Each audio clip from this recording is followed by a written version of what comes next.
All right, welcome back to the next lesson in the Next Gen Garage series. And we're still working with the front suspension. We're kind of in the alignment section now. We just, in the last lesson, we talked about camber. And now we're going to talk about what's called caster. So what is caster?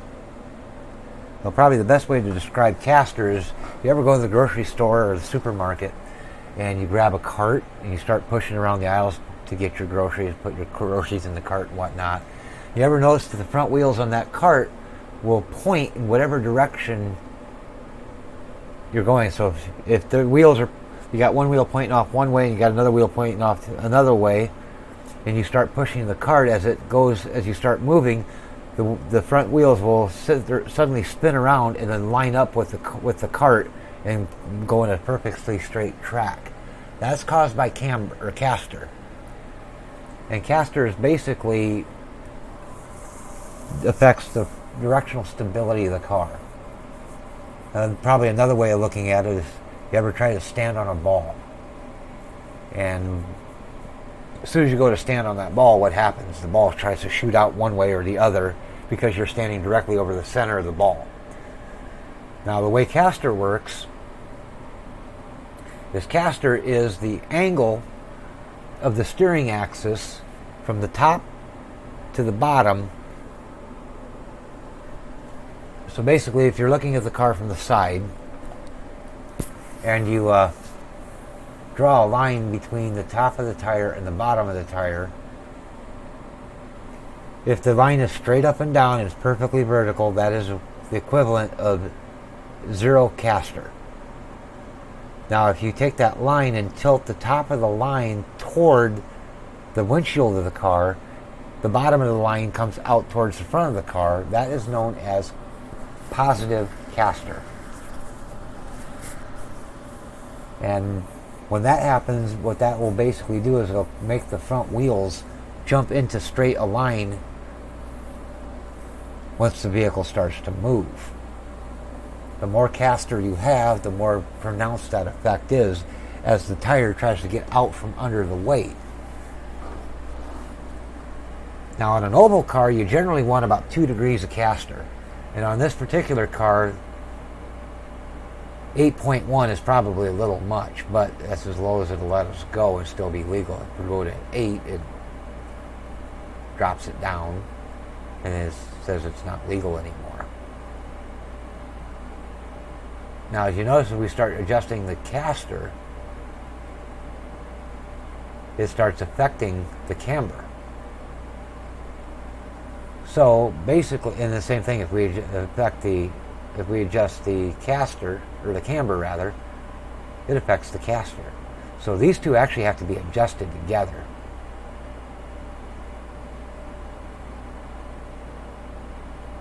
To really be working correctly. So we'll put that back to the 1.1 where we had it. And get this down to the 8.1.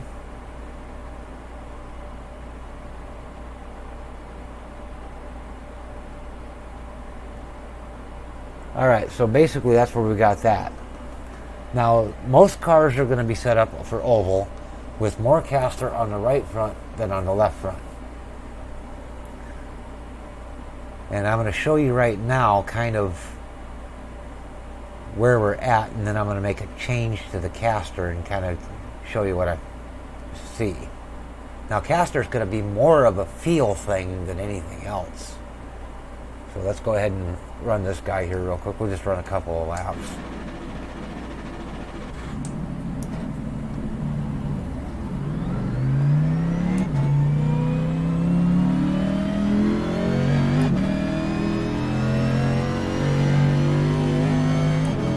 And this has got the optimized front. Basically, the front caster has been optimized on this, like I talked about in the last video.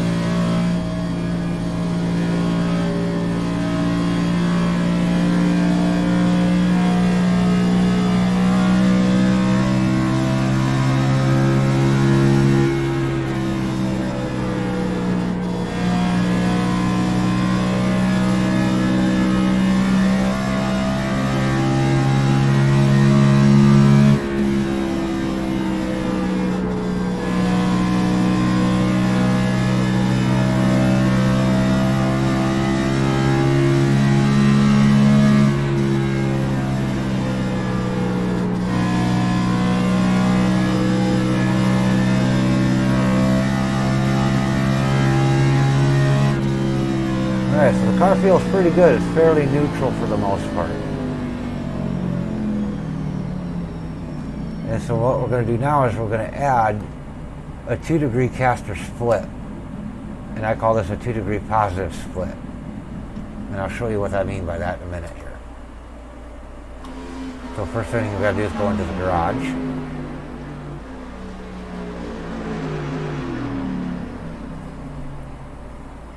And we want to note what our casters and cambers currently are, because as we start adjusting this stuff, it's going to change. So what we're going to do is we're going to put a 2-degree positive caster split in it. So what that means is we're going to add 2 degrees of caster to the right front. So we'll go up to 10.1 and keep the 8.1 on the left front because that's as low as we can go with it. Notice it also changed the toe. And we also have less camber on the right front. So what we're going to do is we're going to put that back up to close to 10.1 as we can get. And then we're going to adjust this back up. Other way, we got to go up to 3.1.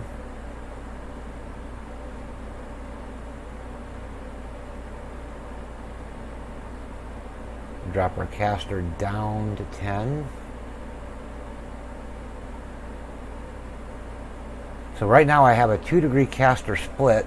The cambers are set back to where they're supposed to be. Now we just got to adjust our toe. And for this purposes, we're just using 0 toe. We'll talk more about toe here in a few minutes. But anytime you make a change to caster or camber, it will affect the other one. And you'll have to kind of play with both of them to get them to where you want them. And then after you get your caster and your camber set where you want them, then you got to double check to make sure your toe is correct.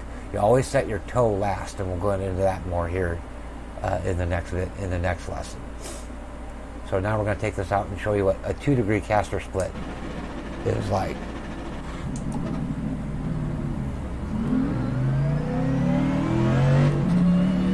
Now this will affect the handling very slightly. It should make the car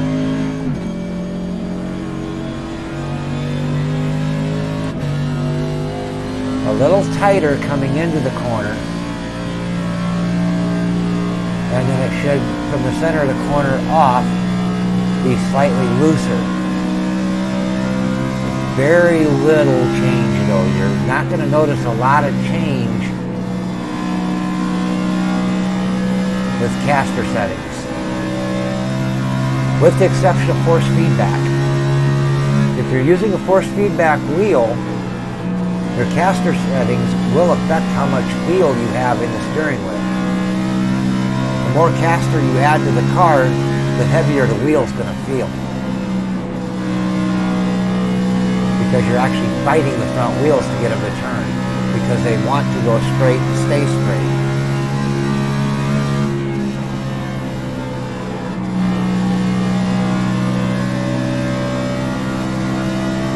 Now I had mentioned that we had a little bit of understeer coming into the corner, and then they're a little bit tight coming into the corner, and then it would loosen up as we got to the center of the corner and off. And that's due to the negative caster split. And I just fucked it up, but it fucked the car up. But that gives you kind of a feel of what little damage. That kind of gives you a feel of what positive caster does, or positive caster split. That's just 2 degrees. The more you make the split, and I'll show you here, the more pronounced it's going to be. So let's say we go to a 12 or 11 is going to be as high as it'll let us go, I guess. So we make it as high as we can get, which is going to be 11, it looks like.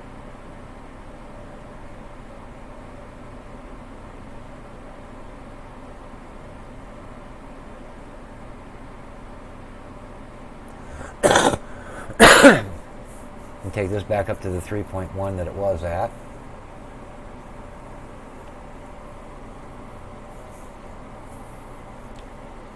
drop that down so that it's legal. Because I don't think it's going to let us do, yep, it won't let us do 11 with that caster angle, or camber angle. And then we'll set our toe back to 0. So this gives us an additional almost another full degree of camber split. So now we're at a 2.8 split instead of a 2.0 split. And what we had before, where it was slightly tighter coming in and looser coming off, should be now more pronounced. It should be more loose coming off and a slightly tighter coming in than it was in the last stroke we just did.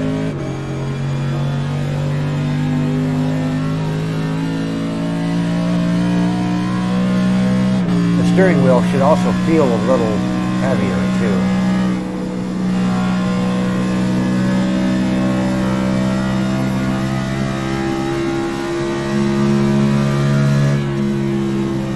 Yeah, she's a little tighter coming in.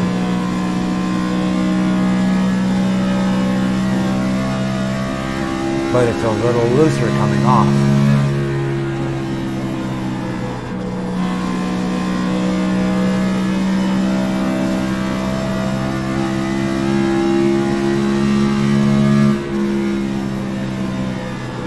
Now we're going to go to the other way. We're going to do a negative split. And I'll show you what that is here.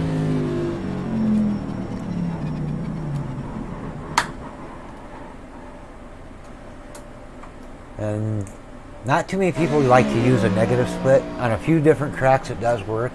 I notice it seems to work better on I usually try to run a negative split most of the time. But that's just me. That's just what I like the feel of. So we're going to jump back into the garage. And a negative split, right now I have a positive split of 2.8. So what I'm going to do is I'm going to take this up to a 10. Maybe a 10.2. And we're going to drop this down to 8.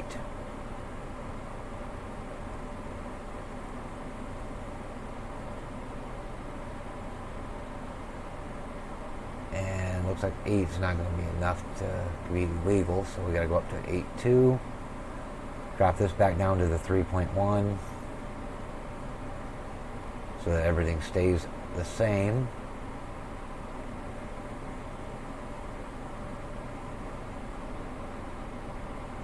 Alright, so 8.1 is doable. And drop this back down to the 1.1 that we had it at.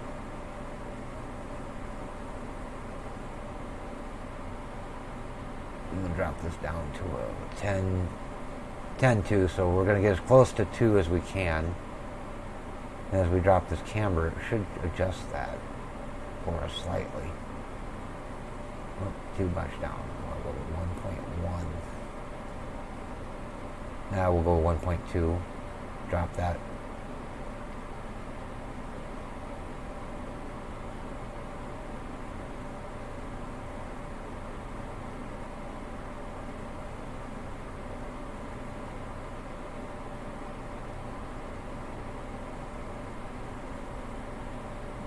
So right now we got a 2.1 negative split.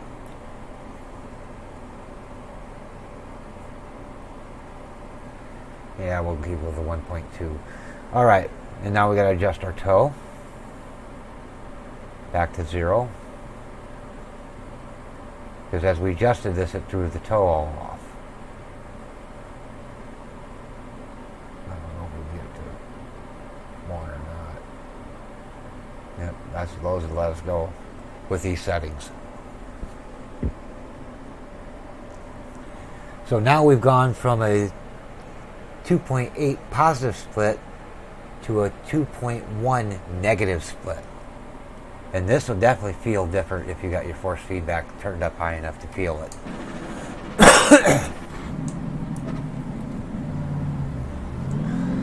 This should make the car turn in more. And it should tighten it tighten it up coming out of the corner.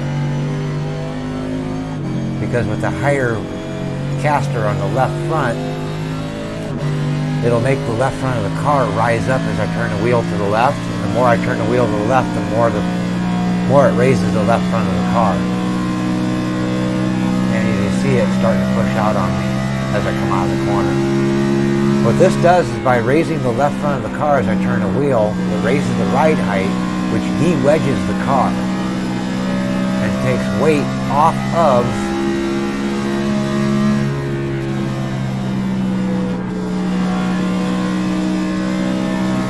it pushes weight over to the right front wheel, which makes the car push a little bit more.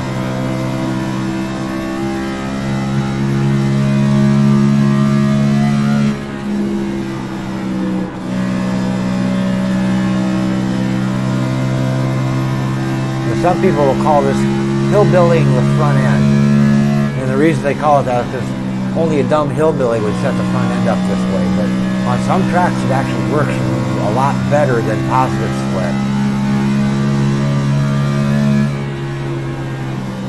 I like using this type of a setup on tracks that are like flat tracks where the car has a tendency to be loose coming out of the corner. Because it does tighten the car up.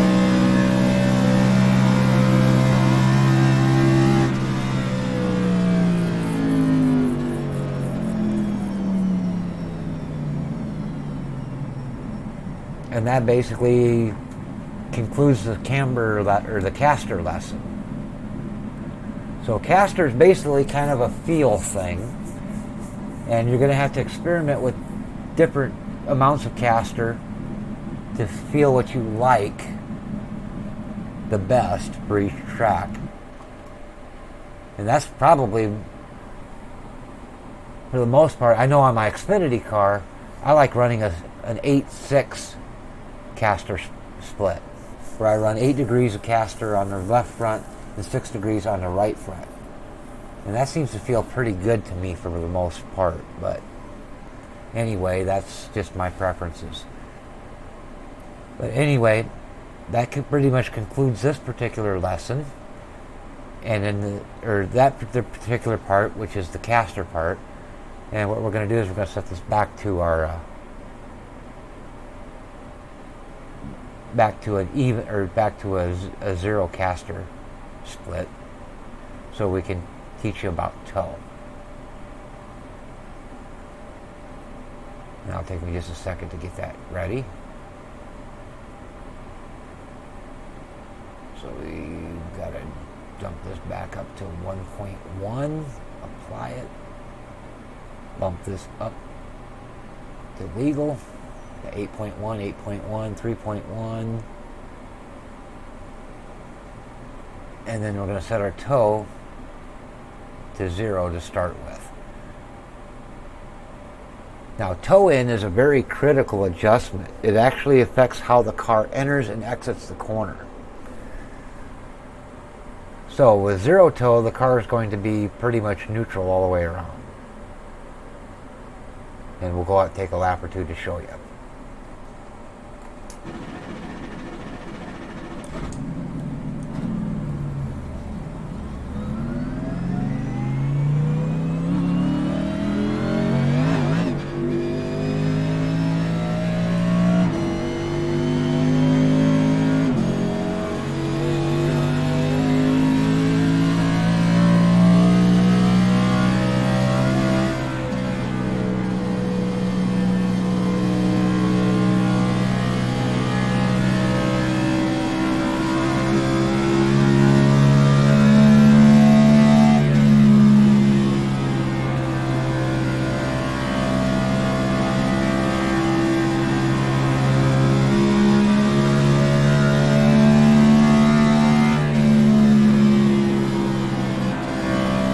Pretty neutral, pretty stable with this setup right here with 0 toe in the front.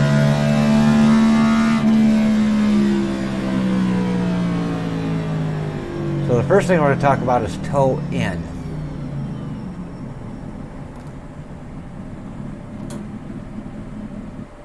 And toe basically is the angle of the front wheels to each other.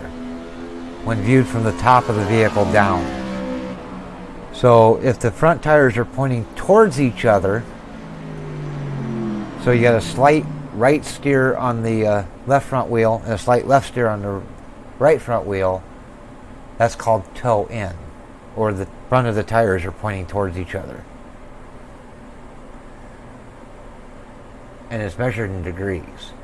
So what I'm going to do here is I'm going to set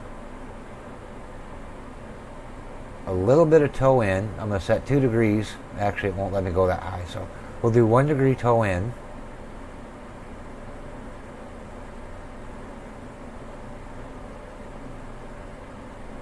Because that's the maximum it'll let us do. And basically toe in is exactly what I just said. Toe in means the wheels are steered towards each other. Negative toe we'll talk about in a minute. And basically as a general rule, if you have some toe in on the front end, it makes the car a little bit smoother to drive and a little bit more forgiving, as I'll show you. It kind of slows down the steering response, particularly coming into the corner.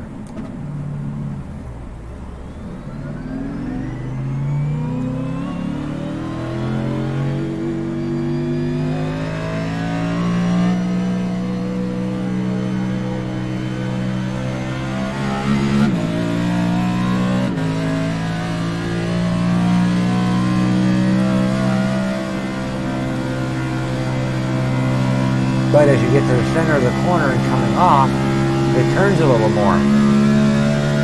So it's a little slower coming in, or understeers a little bit, or a little tight coming in, and then from the center off, it loosens it up slightly.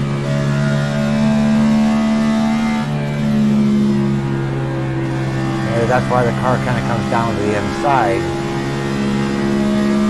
as I come off the corner, from the center of the corner and off. This is with toe in.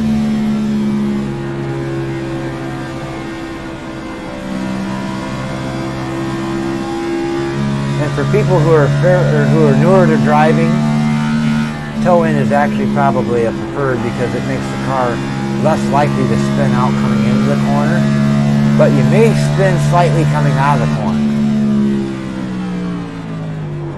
All right, so that gave us an idea what toe in is. Now we can play with toe out. Toe out does exactly the opposite.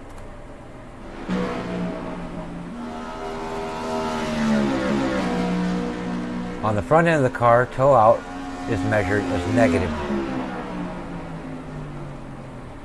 And these are where the wheels are kind of steering away from each other. And I'm going to go a little bit more extreme if it'll let me. Okay, so I got 2 degrees of toe out, or 2/32 of an inch of toe out. So what this should do is make the car turn into the corner more aggressively, or loosen the car up on entry, and it should tighten it slightly coming off.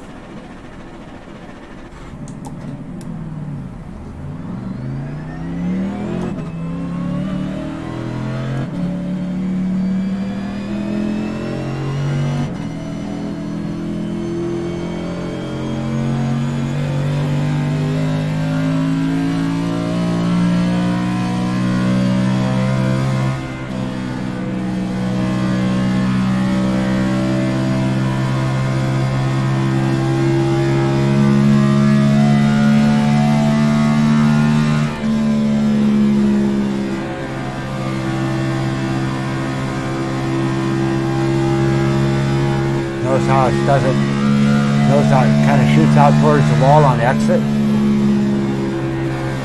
That's because of the way toe out works.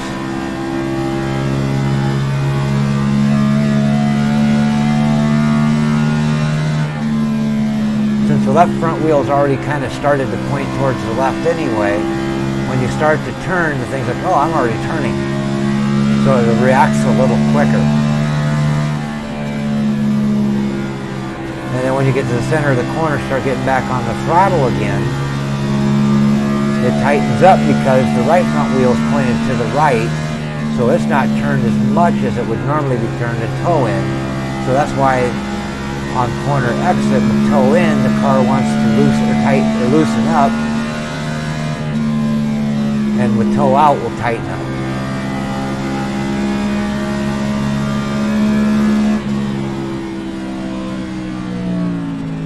Now generally the thing to remember with toe is toe will scrub speed, so you want to use as little of it as you can get by with. If you can get by with zero toe, the better. Because that means you're going to scrub the least amount of speed. Because if the tires are pointing towards each other or pointing away from each other, they're kind of scrubbing a little bit on the straightaways, so you won't hit his maximum top speed. But to recap, like I said, toe is the angle of the wheels in relation to each other. Toe in is where the tires are steered towards each other. Toe out is where they're steered away from each other. And toe in will make the car a little bit lazy coming into the corner, but more aggressive coming off. And then toe out is going to be exact opposite. It's going to be more aggressive on corner entry and a little lazier, a little bit tighter coming out of the corner. And that will basically kind of come down to feel and what's going to best match your driving style. But toe is kind of also good adjustment for, like, if you got a car that turns in pretty good, it ain't turning great, but it's a little loose coming out of the corner, but not real bad. You can use a little bit of toe, or you can use a little bit of toe out to tighten the car up on exit. Or vice versa, if it's a little bit tight on exit, you can put a little toe in to make it turn a little bit more coming out of the corner. Anyway, that'll basically wrap up this final lesson on the front end. When we come back to the next lessons, we'll start with the rear. Till then, we'll see you next time.